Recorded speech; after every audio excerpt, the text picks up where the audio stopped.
Fala galera, aqui quem está falando é o professor Felipe Nascimento e a aula de hoje é sobre o fim do Segundo Reinado e a proclamação da República.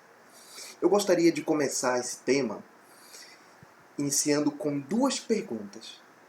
Primeiro, o que é melhor, monarquia ou república? A segunda pergunta é por que a monarquia ela não continuou no Brasil, assim como nós podemos ver o sistema político britânico, que é uma monarquia constitucional, uma monarquia parlamentar. Por que Dom Pedro II não continuou no poder? Por que o sistema político do Brasil ele não continuou como uma monarquia constitucional? Gente, na verdade, o problema todo ele vai acontecer porque Dom Pedro II ele não vai conseguir se adequar às mudanças que o Brasil está passando, as mudanças econômicas e sociais que o mundo está passando, as transformações. É como se estivesse tocando uma música e Dom Pedro II estivesse em outro ritmo. Então, na verdade, não é que a república ela seja melhor que uma monarquia, ou que a monarquia ela seja melhor que a república. O melhor sistema político é aquele que consegue se adequar às novas exigências. Só que agora, hoje nós vamos aprofundar um pouquinho sobre essas mudanças. Que mudanças foram essas que o Brasil estava passando e que Dom Pedro II ele não conseguiu se adequar? Por que todos vão passar a reclamar da inoperância do Império? O que ele fez?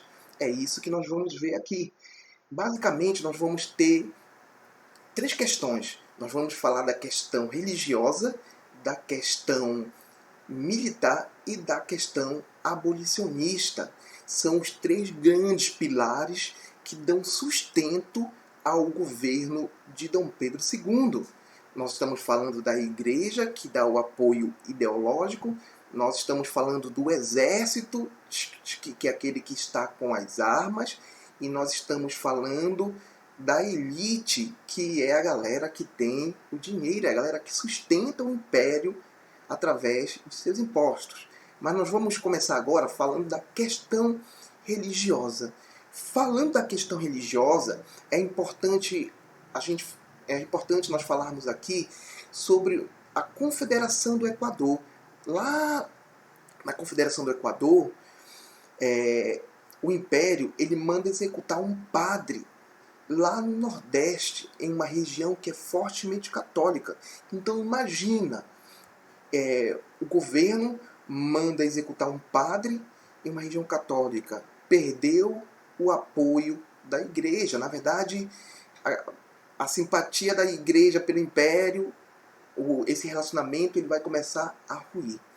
Também, gente, o que é muito importante para o Enem é você relacionar o processo de unificação da Itália, a unificação italiana. Você tem que saber relacionar com a questão religiosa.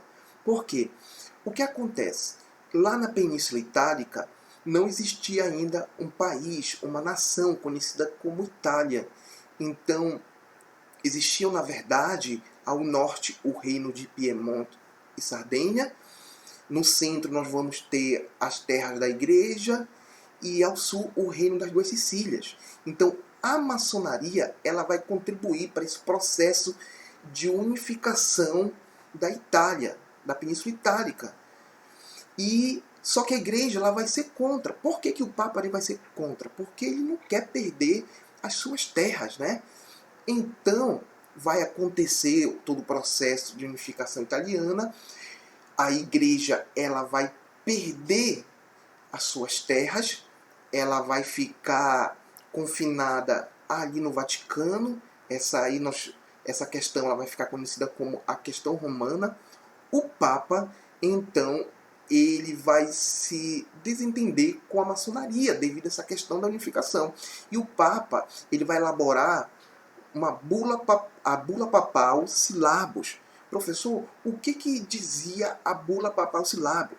Essa bula papal Syllabus ela vai excomungar os maçons, e vai proibir a maçonaria em todo o país que seja católico. A maçonaria ela será proibida. Só que tinha um problema aqui. O imperador ele não vai aceitar essa ordem do Papa. Eu não sei se você se lembra ali da Constituição de 1824, que nós vamos ter o regime do beneplácito ou do padroado, que faz com que a igreja no Brasil ela seja ligada ao Estado. E qualquer ordem que venha do Papa só terá validade aqui no Brasil caso o imperador ele aceite. Então, como o imperador ele tinha muitos amigos na maçonaria, ele não vai aceitar a bula papal Syllabus. Ou seja, dois bispos, um bispo em Belém e um bispo em Olinda, eles vão desobedecer a ordem do imperador e vão criticar a maçonaria em suas pregações. Resumindo, o imperador ele vai mandar prender e açoitar esses bispos. Quando ele faz isso, ele perde o apoio da igreja. Então, gente, isso é muito importante para o Enem. Você associar o processo de unificação da Itália com a questão religiosa aqui no Brasil. Se você pode... eu não sei se você está prestando atenção aqui nesse slide. Na verdade, tem uma charge ali embaixo e mostra o Papa empurrando uma macarronada, né, que é a bula papal Syllabus, proibindo a maçonaria, e Dom Pedro II empurrando, em contrapartida, uma feijoada, e nela está escrito o quê? É a Constituição de 1824. Nessas charges aí, mostra o embate de Dom Pedro II com o Papa. E isso evidencia a questão religiosa. É quando o império ele vai perder o apoio da igreja. Também é muito importante nós falarmos aqui sobre a questão militar. A questão militar é o seguinte: o império ele vai começar a perder o apoio dos militares com um ato adicional lá no período regencial, quando a Guarda Nacional ela será criada. Ela será um escalão secundário do Exército, e o Exército não vai gostar nem um pouco disso. Então, olha o relacionamento aí começando a ser abalado. Também vai acontecer um episódio conhecido como a Guerra do Paraguai. O Exército ele vai sair vitorioso, ele vai sair fortalecido da Guerra do Paraguai, que vai de 1865 até 1870. E o Exército, quando ele chega no Brasil, ele vai buscar valorização. Ele quer investimentos, melhores salários. E vários militares vão passar a se manifestar em jornais. Dom Pedro II, com a sua mentalidade totalmente atrasada, ele fez o quê? Ele vai censurar essas postagens nos jornais e vai exigir a punição dos envolvidos. O Marechal Deodoro da Fonseca vai dizer: negativo, nada, não prende ninguém. Ou seja, Dom Pedro II ele vai perder o apoio do Marechal Deodoro. É que, na verdade, não sei se você lembra lá no início, que eu falei que Dom Pedro II ele não estava conseguindo se adequar às novas exigências. Olha só, o exército chegou aí vitorioso, ele queria reconhecimento. Se fosse um político atual, ele ia chegar lá, ele ia querer tirar uma foto, ia querer sair lá do lado do Marechal Deodoro, ia dizer: olha, esse aqui é o exército. Só que Dom Pedro II ele tinha uma mentalidade absolutista. Então Dom Pedro II ele não queria dividir a glória dele com ninguém. Então ele se mantém firme na sua mentalidade absolutista. E ele não se dispõe a reconhecer o exército, a dar o reconhecimento para o exército. Então, nisso, ele vai perder o apoio dos militares. Preste muita atenção. Dom Pedro II ele já perdeu o apoio ideológico da igreja e acaba de perder o apoio militar. ele perde o apoio de quem está com as armas. Gente, também, não menos importante, acho que um dos mais importantes, é a questão abolicionista. Gente, falar da questão abolicionista é falar do fim da escravidão aqui no Brasil. Uma coisa que você tem que ficar bem claro para você logo para o Enem é a questão de que o fim da escravidão, a abolição da escravidão aqui no Brasil, ela não aconteceu de uma hora para outra. Ela foi lenta e gradual. Lenta e gradual. Uma prova disso é que em 1850, 36% da população era escrava no Brasil. E em 1888, quando a Lei Áurea foi assinada, somente 5% da população ela será escrava. Também o fim da escravidão foi de forma lenta e gradual, porque se acabasse de uma hora para outra, poderia desestabilizar a economia brasileira, uma vez que a economia brasileira ela era dependente da mão de obra escrava. Gente, nós vamos ter nesse processo abolicionista, nós vamos ter os emancipacionistas, os abolicionistas e os senhores de escravos ou escravistas. Quem eram os emancipacionistas? Os emancipacionistas era aquela galera que defendia o fim da escravidão, mas defendia que ele tinha que ser lento e gradual para não desestabilizar a economia brasileira. Os abolicionistas, eles eram aqueles radicais, aqueles que já queriam, não, eu quero acabar agora. Aí nós vamos ver brancos envolvidos, negros libertos, que eles vão se juntar, vão unir forças para comprar a alforria dos escravos. Então vai ter todo um processo, todo um trabalho, que quando a princesa Isabel assinar lá em 1888 a Lei Áurea, ou Lei João Alfredo, conhecida como Lei Áurea, somente 5% da população será escrava. Por quê? Quem vai realizar todo o trabalho, na verdade, serão os abolicionistas. E eles vão juntar dinheiro, liberta escravos, escravo liberto, ele vai trabalhar, vai juntar dinheiro para libertar outro escravo, então vai acontecer esse processo.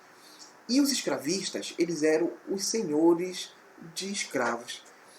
Os escravistas, eles já sabiam que a escravidão ela ia acabar, até mesmo porque nós vamos ter forte pressão da Inglaterra. Isso é uma habilidade do Enem, que é a H16, compreender o papel da técnica e tecnologia no mundo do trabalho e social, ou seja, traduzindo, compreender sobre as consequências, o impacto da Revolução Industrial na Inglaterra e no mundo, e principalmente aqui no Brasil. Porque a Inglaterra ela vai fazer pressão para que o modelo escravista ele termine. Por quê? Porque a Inglaterra ela precisa vender aqui. Gente, nós vamos falar agora um pouquinho sobre a questão das leis. Esses escravistas aí que eu acabei de falar, eles já sabem que a escravidão vai acabar. Só que eles vão tentar atrasar o máximo possível através da legislação. Que legislação são essas? São as leis abolicionistas que nós vamos ver. Também é aí que vai entrar a questão do processo de imigração, o incentivo para a vinda de imigrantes, que isso já foi falado em aulas anteriores.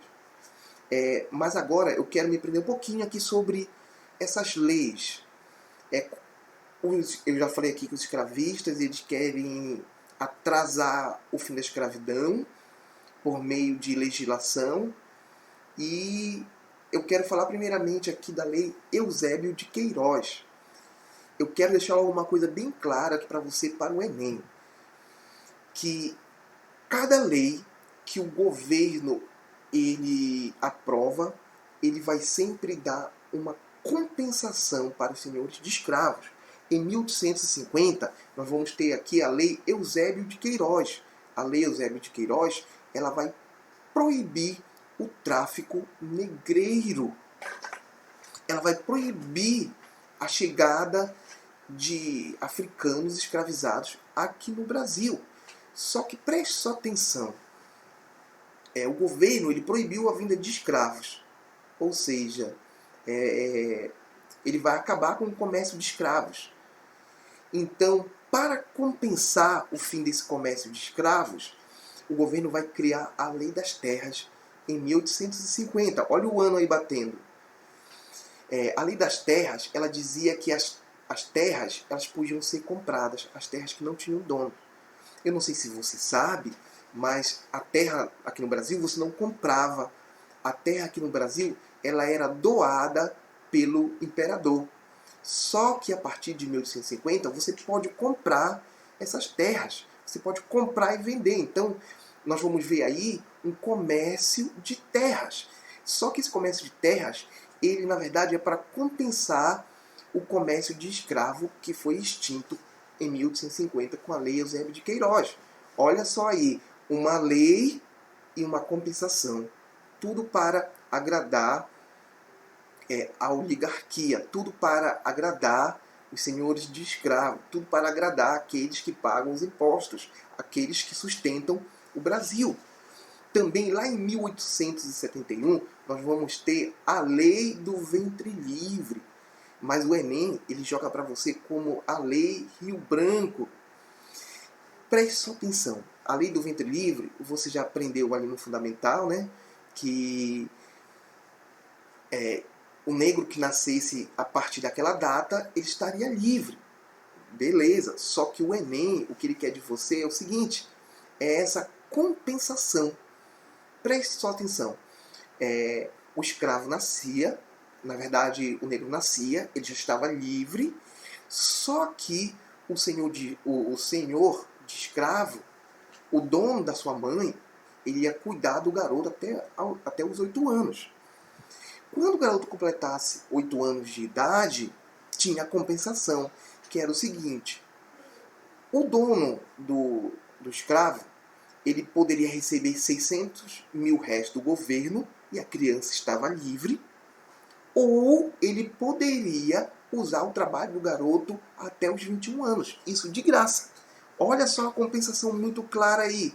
Ele disse, olha, aquele que nascer, o negro que nascer, a partir dessa data, ele está livre. Porém, ele vai trabalhar para mim até... Desculpe aqui. Ele vai trabalhar para mim até os 21 anos de idade. Em 1885, nós vamos ter a Lei Saraiva-Cotegipe, conhecida como a Lei do Sexagenário. Na verdade, essa lei ela não teve uma compensação, porque a própria lei já era uma compensação. Imagina, dificilmente um escravo ele conseguiria chegar aos 60 anos, e quando ele chegava aos 60 anos, ele não chegava em uma boa condição física. Então, é uma lei praticamente inútil, mas entenda que gradativamente a escravidão ela está sendo extinta, né? O governo joga uma lei e ele dá uma compensação para a aristocracia.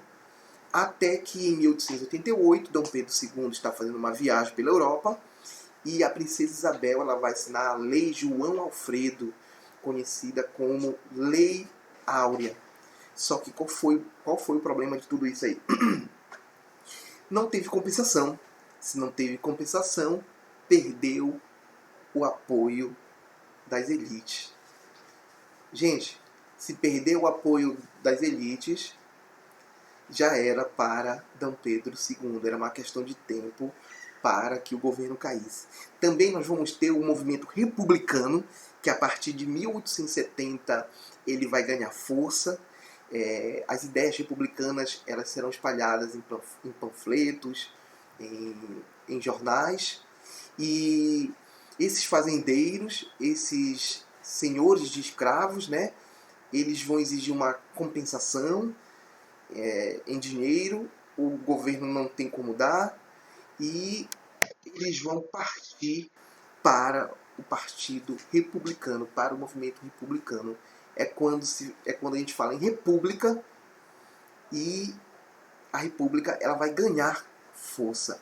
O golpe tinha sido planejado por volta de 21 de novembro de 1889, só que ele foi deletado e resolveram antecipar logo para o dia 15 de novembro. E no dia 15 de novembro foi proclamada a República no Brasil. Gente, é importante falar aqui da diferença entre revolução e república. Na proclamação da República do Brasil, nós não tivemos participação popular. Foi um acerto entre os militares e a elite brasileira. Revolução, ela acontece quando os atores que participam da tomada do poder, eles estão de fora do governo. O golpe, ele acontece quando os atores que participam, eles estão dentro do governo. Então, gostaria de deixar bem claro que não houve a participação do povo. O povo era somente uma massa de manobra, o que está escrito aí no primeiro slide, né? Aí eu deixei essas charges aí, essa tirinha aí de internet que diz assim: já pensou se a internet estivesse bombando na época em que o Brasil foi proclamado república? Aí a gente pode ver aqui um militar, né? Uhul! 1 milhão de curtidas na página do Brasil República no Facebook. Pesquisa aí. Liberdade, liberdade. Tá bombando no YouTube. Aí, aqui nessa última tela, aqui nessa última imagem, é retratado, na verdade, o povo, né? Que ficou bestializado, não sabia nem o que estava acontecendo. A gente pode ver uma senhora que representa o povo falando assim, na verdade, perguntando: o Brasil não é mais monarquia? Aí seu esposo: acho que não. A hashtag tá perdeu Dom Pedro II, tá em primeiro no Twitter. O que essa tirinha aqui ela mostra aqui pra gente? O que ela deixa claro? Ela deixa bem claro que não houve participação popular no processo da proclamação da República do Brasil. Foi um acordo entre os militares e a elite brasileira. Gente, muito obrigado. A nossa próxima aula ela será sobre Brasil República. Um grande abraço a todos.